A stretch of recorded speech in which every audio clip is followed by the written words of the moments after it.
উত্তর অথবা পশ্চিম দিকে পা রেখে ঘুমানো কি ঠিক হবে নাকি গুনাহ হবে? দেখুন, উত্তর অথবা পশ্চিম কোন দিকে পা রেখে ঘুমানোর ব্যাপারে কোন হাদিসে পরিষ্কার কোনো নিষেধাজ্ঞা নেই। উত্তর দিকে তো নাই, পশ্চিম দিকে বা কেবলার দিকে পা রেখে ঘুমানোর ব্যাপারেও কোনো পরিষ্কার নিষেধাজ্ঞা কোন হাদিসে কোথাও পাওয়া যায় না।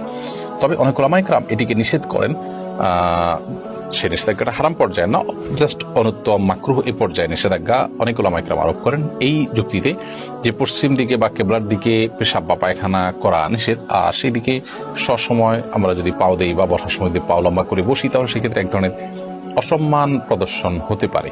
আপনার উদ্দেশ্য সেটা না হলেও দৃশ্যত সেরকম মনে হতে পারে। আমরা কোনো সময় দুই ব্যক্তির দিকে পা দিয়ে বসি না সাধারণত, সেই জায়গা থেকে অনেকে এটিকে নিষেধ করেন। তবে কোরআন হাদিসে পরিষ্কারভাবে কেবলার দিকে পা দেওয়ার পরে কোনো নিষেধাজ্ঞা নেই। যদি কেউ সেদিকে পা দিয়ে ঘুমান বা বসেন তাহলে সেক্ষেত্রে কোরআন হাদিসের খেলাফ করেছেন এমনটি বলা যাবে না।